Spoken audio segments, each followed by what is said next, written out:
Welcome to the CEO Insider Podcast, powered by YTexas. My name is Sandy McIlree. This is Ed Curtis. Ed, are you ready to go? You ready? I know you're excited. I'm ready. Yes. We have a great guest today. Yeah, we've got a new Texans.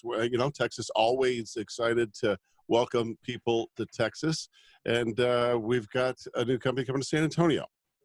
Yeah, and they've been here for a little while. It's Victory Capital. We have the CEO, David Brown, who is calling in. David, thanks for calling in. I appreciate your time today.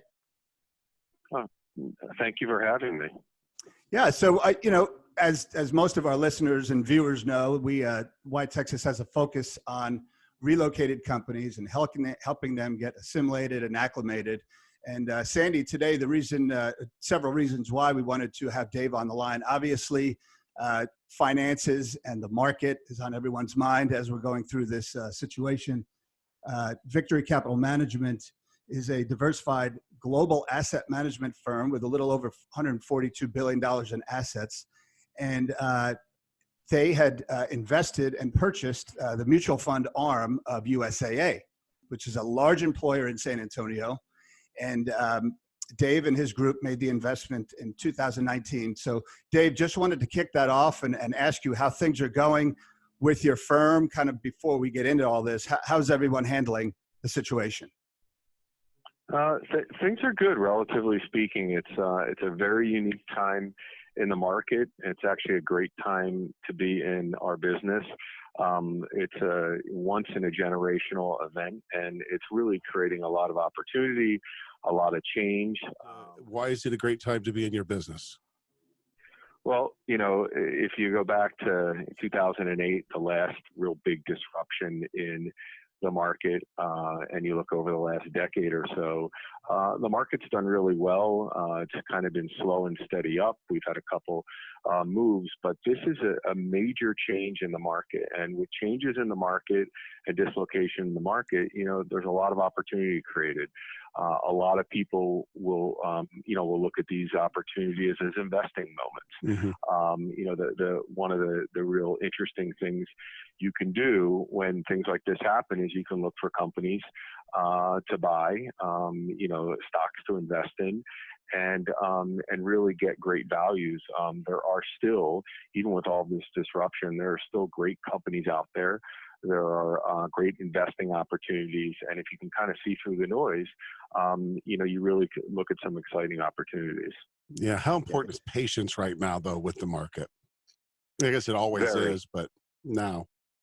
Yeah, very. I mean, the advice that, we give to our clients at this point is to be patient, to think long term, to not panic. I think everyone's natural instinct is to want to take action, and probably the best action you can take today is no action. We've heard from lots of our investors, and, they've said, what should we be doing? And really the answer is for most people, nothing. Yeah. The difference between now and 2008, some say the fundamentals were completely different now than they were back then.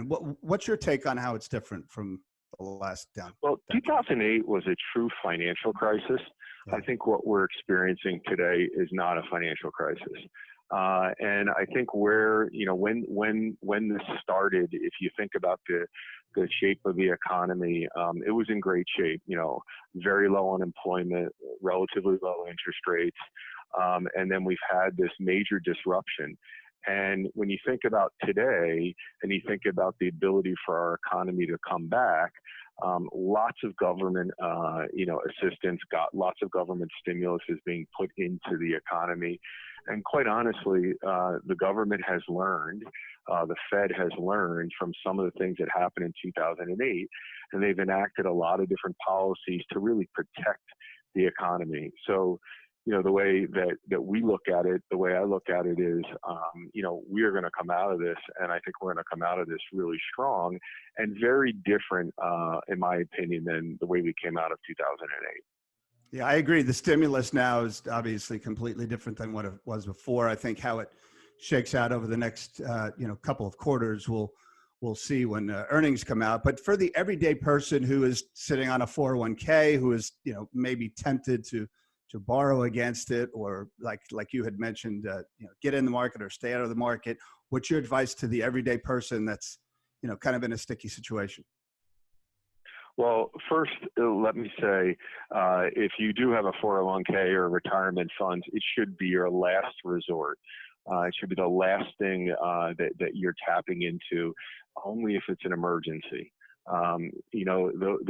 Making these decisions and kind of mortgaging your future by borrowing against or taking out your retirement fund is a really important decision in your financial future. And our recommendation is you only do that as a last result. But if you're thinking about the market and you're thinking about what you should be doing today, think about your asset allocation, think about being patient, think about also what your needs are. And like I said, for most people should really do nothing with their portfolios today. They shouldn't be selling, and they should be thinking about longer term and kind of sticking to your financial plan. All right, let's talk about fun stuff. Yes, Let's talk San Antonio. Let's talk about San Antonio. That's one of the greatest cities in Texas, and there's a bunch of them. And I mean, let's talk about margaritas and Mexican food. All right. How many people have relocated to San Antonio? Well, we have our headquarters there now. Okay. And we were headquartered in Cleveland, Ohio. Right. And after the purchase of the USAA Mutual Fund Company, we made a decision to relocate our headquarters to San Antonio. We were in the market thinking about potentially relocating and really did not have San Antonio on our radar until we had purchased the USAA Mutual Fund Company. And once we learned about San Antonio, we learned about really, the ability to really put our foundation there, the ability to recruit, new employees, the cost of living, the weather, some of the younger generation that's coming there, and the qualified people that we thought we could get into San Antonio. It was a really good, easy and good choice for us. Today we have over 150 people in San Antonio. We hired a lot of those people from USAA. We've also relocated people from different parts of the country. And then we've also hired from the community in San Antonio and actually in other parts of Texas. So we couldn't be happier. I think San Antonio is an unbelievable city for people starting out in their career. It's very livable. The cost of living is great. The weather for most of the year is great. And, you look at the economic situation and the diversity of companies there. I just think it's a fabulous place. Yeah, San Antonio is a great town. It's a little hit hard right now being such a hospitality town. San Antonio knows how to throw a party, that's for sure. But they'll get through this. Fiesta will be back before you know it, and all the other fun stuff that happens in San Antonio.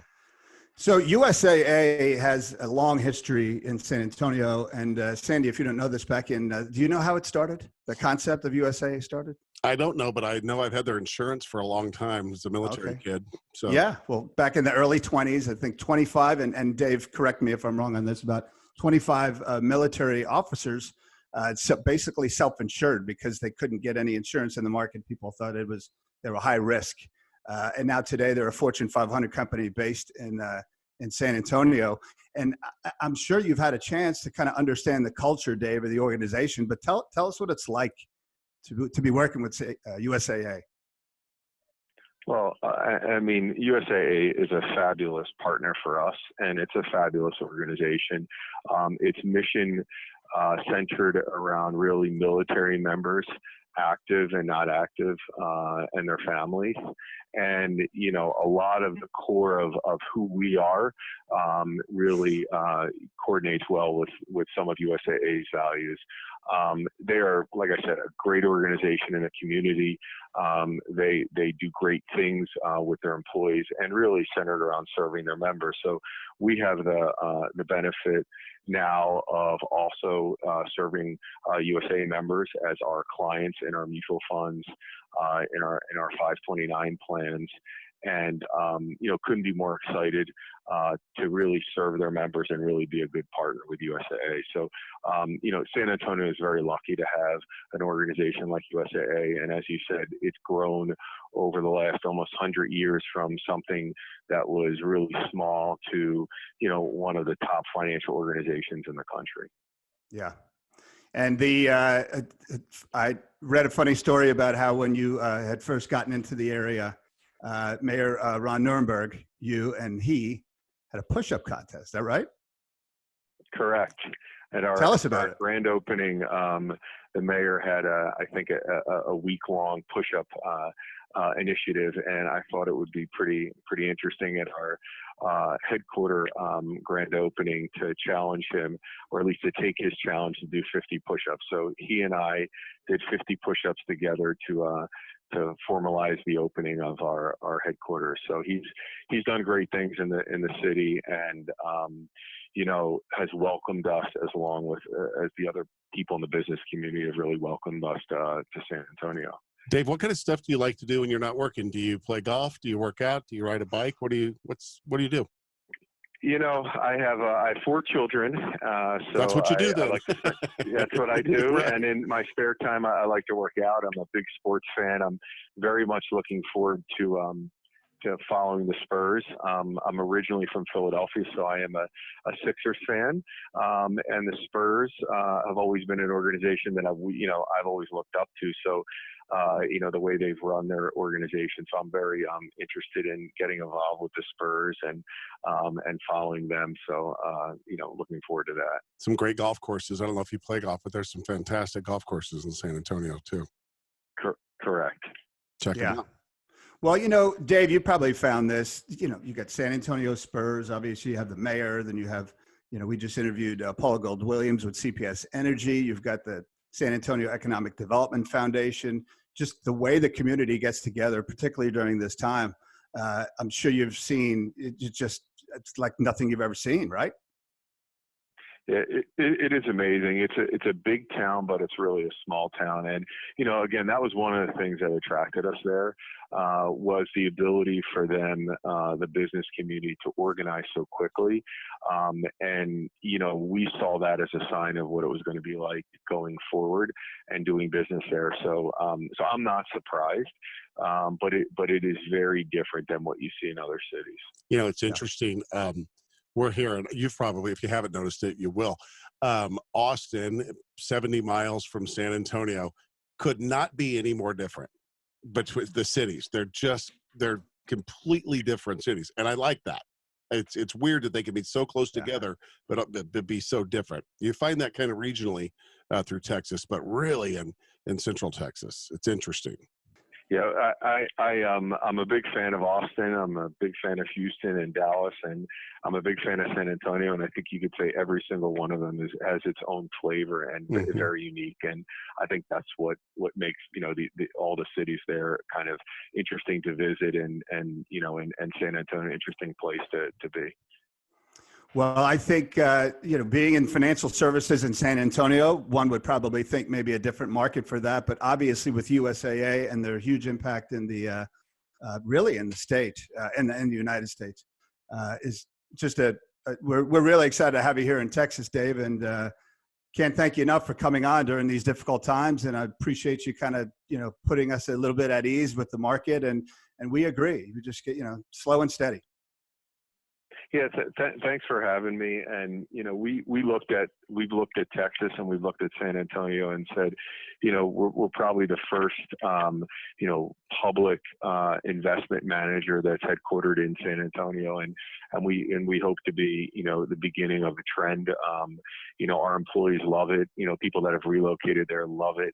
And, I think as people learn more about San Antonio, I think you're going to see more companies coming, and I think we'll be the beginning of what I think is going to be a trend over the next decade for San Antonio.